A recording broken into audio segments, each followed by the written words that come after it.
Shalom saudara-saudara yang dikasihi oleh Tuhan. Sebagai orang percaya kita sangat perlu membaca firman Tuhan dengan sungguh-sungguh. Karena hidup kita sangat tergantung dengan apa yang kita lihat. Dan apa yang kita lihat seringkali sangat membentuk cara pikir kita. Dan saudara, apa yang kita lihat belum tentu selaras dengan nilai-nilai firman Tuhan.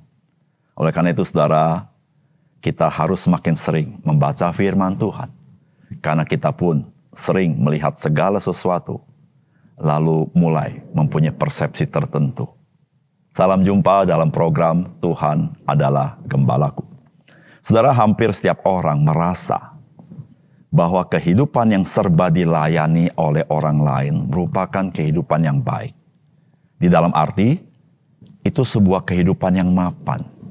Misalnya, seorang memiliki pesawat terbang pribadi, dan ketika ia berada di dalam pesawat tersebut, segala sesuatu tersedia, dan ia dilayani dengan baik.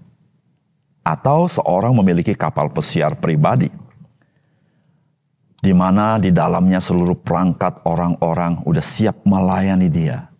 Saudara, ketika kita melihat hal itu, maka kita umumnya mengasosiasikan itu adalah kehidupan yang baik. So, namun bagaimana pandangan kita dengan mereka yang melayani? Melayani selalu dikonotasikan dengan pekerjaan bawahan. Tetapi saudara, Tuhan Yesus datang untuk melayani. Padahal Dia adalah Tuhan. Coba renungkan, seperti apakah kehidupan saudara yang saudara rindukan terjadi? Saudara, mari kita membaca 2 Samuel pasal yang kelima ayat 1-5. Lalu datanglah segala suku Israel kepada Daud di Hebron dan berkata, "Ketahuilah kami ini darah dagingmu. Telah lama ketika Saul memerintah atas kami, engkaulah yang memimpin segala gerakan orang Israel. Dan Tuhan telah berfirman kepadamu, engkaulah yang harus menggembalakan umatku Israel, dan engkaulah yang menjadi raja atas Israel." Maka datanglah semua tua-tua Israel menghadap raja di Hebron. Lalu Raja Daud mengadakan perjanjian dengan mereka di Hebron di hadapan Tuhan. Kemudian mereka mengurapi Daud menjadi raja atas Israel. Daud berumur 30 tahun pada waktu ia menjadi raja. 40 tahun lamanya ia memerintah. Di Hebron ia memerintah atas Yehuda 7 tahun 6 bulan. Dan di Yerusalem ia memerintah 33 tahun atas seluruh Israel dan Yehuda. Saudara yang dikasihi oleh Tuhan, bagian firman Tuhan yang kita baca hari ini mengisahkan bagaimana segala suku Israel datang ke Hebron untuk berjumpa dengan Daud. Dan pada ketika itu juga mereka mengakui Daud sebagai raja atas Israel. Oleh karena itu saudara, tua-tua orang Israel mengurapi Daud menjadi raja atas Israel. Saudara, apakah pesan firman Tuhan dari bagian ini bagi kita? Yang pertama, saudara, biasakanlah hidup yang melayani. Sebab kehidupan yang seperti itulah yang dapat dirasakan kebaikannya untuk orang lain. Saudara, firman Tuhan berkata begini, lalu datanglah segala suku Israel kepada Daud di Hebron dan berkata, "Ketahuilah kami ini darah dagingmu.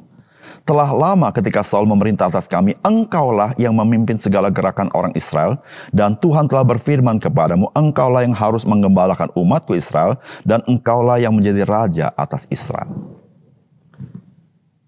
Saudara, apa yang dikatakan oleh orang-orang Israel yang datang kepada Daud? Saudara, mereka itu flashback, mengingat pada zaman pemerintahan Raja Saul, yang sering maju ke depan, yang sering berperang ke depan, yang sering menghadapi ancaman dan merelakan diri untuk membela umat Tuhan.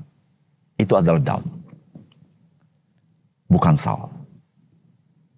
Saudara yang kasih dalam Tuhan, Daud diingat sebagai orang yang membela umat Tuhan.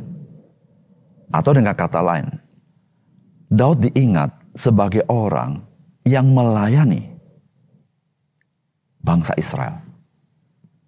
Saudara yang kasih dalam Tuhan, seringkali kita berpikir betapa indah kalau hidup kita dilayani. Tapi ternyata saudara, Orang-orang yang melayani, pada akhirnya orang-orang tersebutlah yang diingat oleh orang lain. Mengapa demikian? Saudara, ketika engkau dan saya menjadi orang yang melayani, engkau menjalankan kehidupan menjadi berkat dan berguna bagi orang lain. Dan saudara, ketika hidup kita adalah hidup yang melayani, maka saudara-saudara, hidup kita sungguh-sungguh hidup di dalam kehidupan orang lain, sehingga orang lain tahu kehadiran kita itu begitu bermakna. Saudara, berbeda jika engkau dan saya ingin dilayani.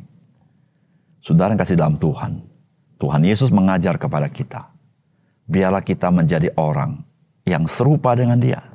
Dia telah memberi teladan ketika Dia mencuci kaki murid-muridnya, supaya kita pun boleh melayani satu sama lain. Saudara yang kasih dalam Tuhan, memang melayani tidak mudah, tetapi Tuhan Yesus, Dia tahu apa yang baik dalam hidup kita.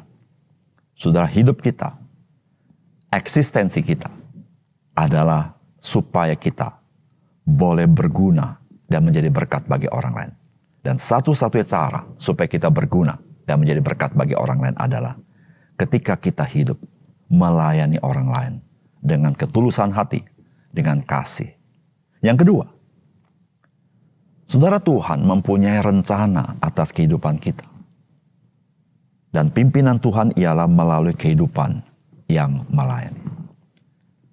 Saudara, dari firman Tuhan yang kita baca, saudara, Daud menjadi raja atas pilihan Tuhan. Namun, secara kenyataan dia boleh menjadi raja, itu perlu waktu yang cukup panjang. Dan dia melalui masa-masa yang sulit. Saudara, masa-masa sulit bukanlah masa-masa Tuhan menolak dia, tidak. Tetapi masa-masa sulit, itulah bagian yang Tuhan pimpin dalam hidupnya untuk membuktikan memang Daud adalah orang pilihan Tuhan. Dan saudara, pimpinan Tuhan bagi Daud adalah di dalam masa-masa seperti itu, dia menjadi orang yang melayani.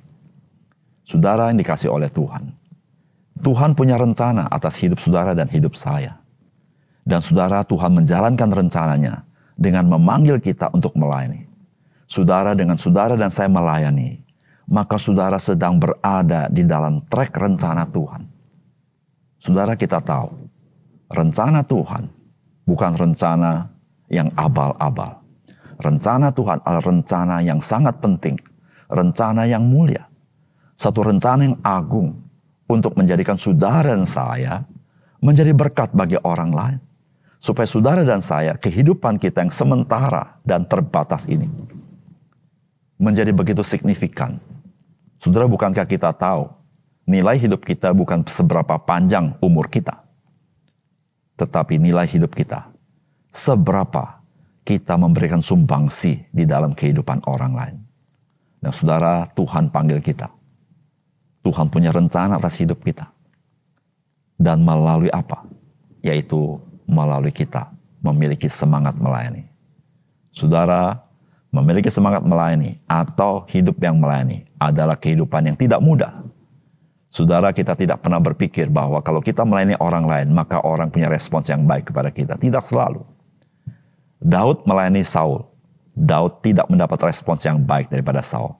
Tetapi apakah Tuhan tidak memperhatikannya? Tuhan memperhatikannya. Dan itu menjadi bagian pembentukan bagi Daud dan pengakuan dari orang-orang sekitar Daud. Memang Daud telah dipilih Tuhan menjadi raja. Saudara yang kasih dalam Tuhan, mari hidupilah semangat melayani, karena di dalamnya saudara kita sedang berada di dalam trek rencana Tuhan untuk Tuhan pakai kehidupan kita menjadi kehidupan yang memuliakan Tuhan dan menjadi berkat bagi orang lain. Mari kita berdoa. Bapa surga, terima kasih hari ini kami belajar satu filosofi yang sangat penting yang Tuhan ajarkan kepada kami, yaitu kehidupan yang melayani. Ya Tuhan, biarlah ini menjadi sesuatu yang kami hayati sungguh-sungguh di dalam segala aspek hidup kami. Dimanapun kami berada, kami menjadi orang yang melayani orang lain, mengutamakan orang lain, menjadi berkat bagi orang lain, berguna bagi orang lain. Ya Tuhan, dengan demikian kami ada di dalam rencana Tuhan yang agung, yang kadang-kadang kami tidak paham. Tetapi yang belajar seperti Daud, melakukannya dengan sungguh-sungguh meskipun sulit. Tetapi kami tahu ya Tuhan, melaluinya Tuhan sedang memakai kami. Terima kasih Tuhan, dalam nama Tuhan Yesus kami berdoa. Amin.